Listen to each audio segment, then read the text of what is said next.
Olá, meninos e meninas, tudo bem com vocês? Eu espero que sim. Você está no canal Sistema de Ensino Monte Carlo e aqui, como sempre, o professor Eduardo, trazendo conteúdo de humanas, história, filosofia, sociologia, geografia.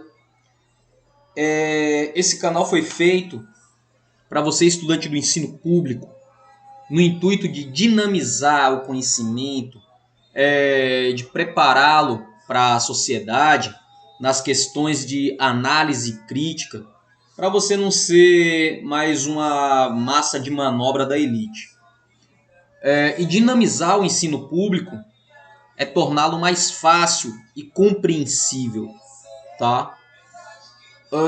Sendo assim, você do ensino médio, do ensino fundamental, do ensino superior, pesquisador, curioso da matéria, aqui eu acredito que haverá conteúdos que em algum momento vai lhe servir, seja na elaboração de um trabalho, no estudo para uma prova, para um concurso. Eu acredito que o sistema de ensino Monte Carlo ele pode ser útil como ferramenta de estudo para você. Dito isso, hoje nós vamos inaugurar mais um módulo do nosso canal. Hoje nós estamos inaugurando o módulo de Sociologia, tá? Já temos o nosso módulo de História, o nosso módulo de Filosofia e agora mais um aí pra gente, Sociologia, tá? Para essa aula inaugural eu preparei duas aulas, na verdade, como introdução aos estudos sociológicos. Então essa é a introdução aos estudos sociológicos 1, e numa outra oportunidade eu vou estar colocando a introdução aos estudos sociológicos 2 para essa aula inaugural, né? Para essa introdução aos estudos sociológicos. Dito isso, já conto com o seu like, já conto com a sua inscrição. Compartilhe, preciso que você compartilhe os conteúdos desse canal com seus colegas, né? E juntos assim mostrarmos ao YouTube, à plataforma, a relevância desse canal, a relevância dos conteúdos que eu coloco aqui, para que eu me sinta motivado para continuar colocando aqui conteúdo acadêmico, para que eu continue aqui tirando suas dúvidas, né? E é isso, pessoal. Vamos dar início aqui à nossa aula, tá? E eu inicio assim, a sociologia como um dialogador. A sociologia dialogando com você, né? Num parâmetro atual, nós vivemos em uma sociedade altamente tecnológica.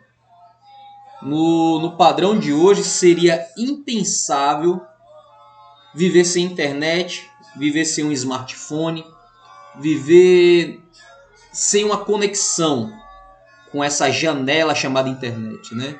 Onde o conhecimento e a informação ela é online, onde a comunicação ela está à distância de um clique, né? Então é essa nossa sociedade tecnológica ao extremo, em que se exige tanto ao jovem como aos adultos uma unidade prática nos conhecimentos adquiridos em todas as disciplinas e áreas do conhecimento. O mundo atual, automatizado, computadorizado, com crise de emprego, exige conhecimentos práticos que nos deem agilidade, que nos ajudem a encontrar mais rápido alguma forma de ganhar a vida, sem perder tempo em divagações filosóficas ou políticas, né? Por mais que a filosofia seja necessária, por mais que a política seja necessária, mas o dinamismo numa sociedade que se diz onde tempo é dinheiro e quando você perde tempo você está perdendo dinheiro, então as pessoas não querem perder tempo com essas divagações, né, trazidas pela sociologia e pela política, já que no contexto geral o meio produtivo, a pessoa desse meio produtivo, ela, entre aspas, tem mais o que fazer, né? Enfim, precisamos de conhecimento prático para demonstrar competências no mercado de trabalho.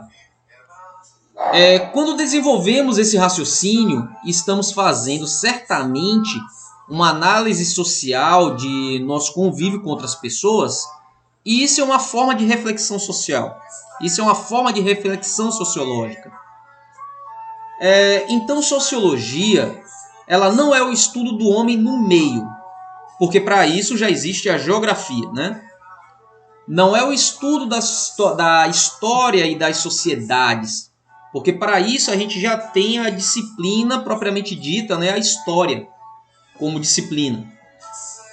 Mesmo assim, essas duas disciplinas já são conhecidas por nós, mas eis que surge a sociologia que, de certa forma, utiliza os conhecimentos geográficos e históricos para explicar, né, o comportamento humano em sociedade.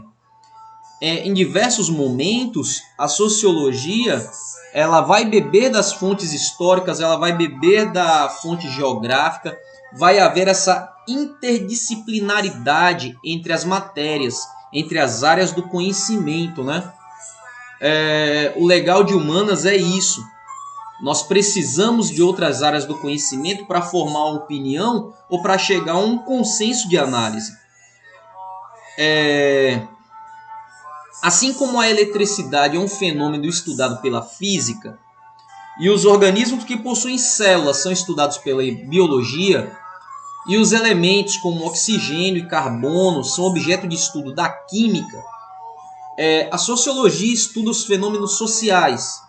Ela estuda as relações que os indivíduos estabelecem entre eles próprios, gerando normas de comportamento, atitudes, formação de grupos e elaboração de ideias sobre esses mesmos grupos. Sinteticamente, esses são os objetos de estudo da sociologia. Emile Durkheim, considerado o pai da sociologia acadêmica, afirmou que os fenômenos sociais são sui generis. O que isso quer dizer é que o entendimento dessa matéria, o entendimento desses assuntos, requer uma ciência específica. E essa ciência é a sociologia.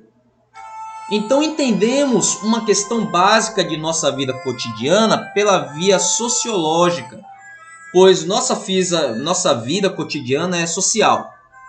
Não estamos só no mundo, né, por assim dizer. Estabelecemos relações com outros indivíduos e criamos regras de convivência.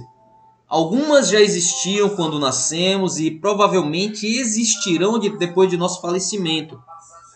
Concluímos então que o indivíduo é um produto social e que as pessoas fazem é condicionado pela convivência com outros indivíduos e grupos individuais. Então, todas as suas atitudes, todo o seu comportamento, vai haver uma consequência, um resultado para a sociedade de convívio, para as pessoas que convivem com você. E nesse sentido, a preocupação central da sociologia é com o ser humano e suas relações sociais. Pois entende-se que os indivíduos não são isolados, por mais que algumas pessoas tentem viver isoladas, mas elas não conseguem isso na sua totalidade. Então, o papel da sociologia é observar o comportamento do ser humano no âmbito social, o seu comportamento com outras pessoas, com um grupo de pessoas, com instituições em geral. Relacionar-se uns com os outros é uma forma de grupo social, com regras de comportamento e atitudes diversas na família, na escola, no trabalho, sendo esses exemplos alguns grupos sociais, né? No lazer e em outros espaços de convivência do cotidiano. Só que essas regras de comportamento não são estáticas. Elas são bastante dinâmicas. Porque na história da humanidade, homens e mulheres modificam seus comportamentos, atitudes e forma de lidar com a realidade.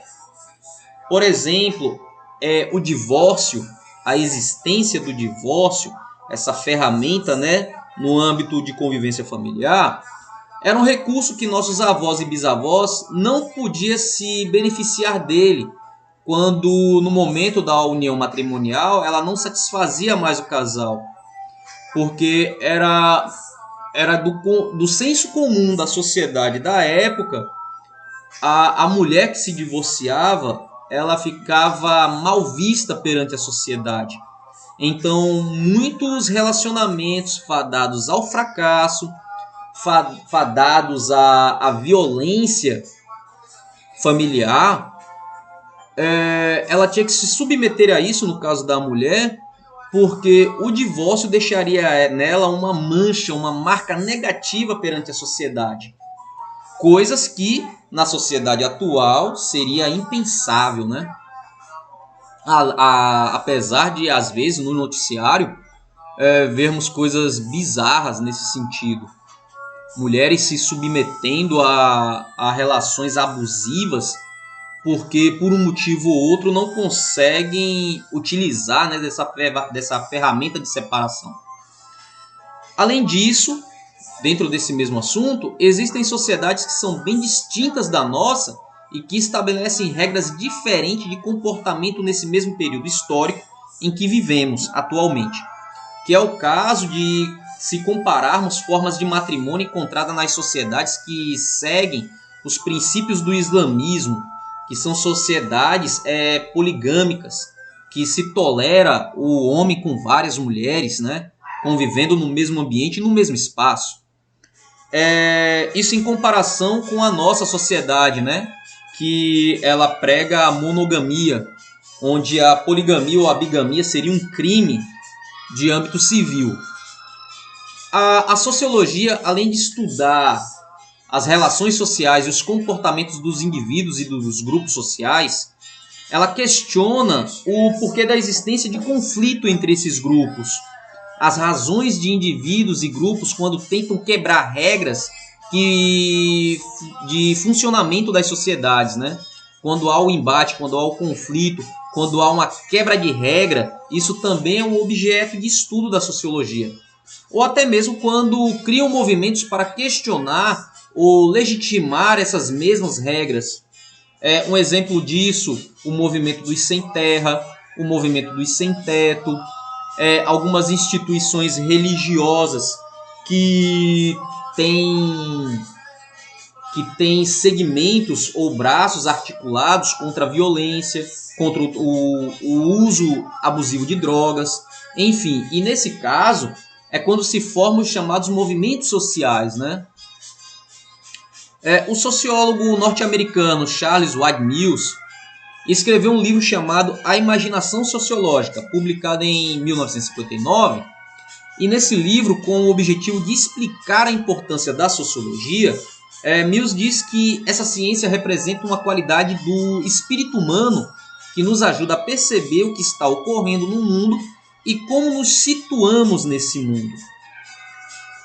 Por exemplo, para exemplificar o que Mills diz, que Wright Mills diz em seu livro, quando nós entendemos, ou quando nós, em uma cidade de milhares de habitantes, quando nessa cidade somente um indivíduo está desempregado, isso tomando como base o desemprego, no caso de um indivíduo, de um único indivíduo nessa sociedade de milhares, ele está desempregado, isso é um problema pessoal.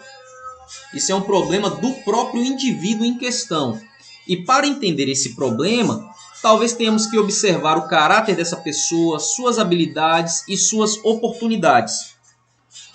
Porém, quando temos 15 milhões de desempregados num país de 50 milhões de trabalhadores, esses trabalhadores que são pessoas em idade produtiva e que podem exercer uma tarefa profissional, aí isso já não é mais um caso isolado. Isso já é um problema de caráter social, tá? E é um problema público que tem a ver com a estrutura e com um certo funcionamento da sociedade e até mesmo da política ou administrações públicas, né? Enfim, Mills está nos apresentando uma questão simples e que serve para pensar nossas vidas. Aquilo que experimentamos na vida em vários e específicos ambientes cotidianos, como desemprego, separação e etc., muitas vezes é influenciado pelas modificações culturais, econômicas, caráter mais geral que ocorre na sociedade.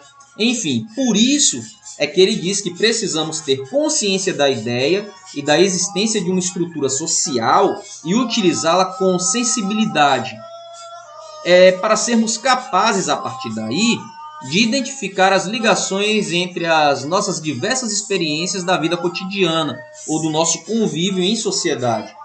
E ter essa consciência e essa capacidade é ter, assim, uma imaginação sociológica, é ter um senso de análise crítica nessa esfera social. Dito tudo isso, agora é o momento de nós pensarmos, né, de nós se questionarmos. Primeiro, quais são os nossos problemas do cotidiano?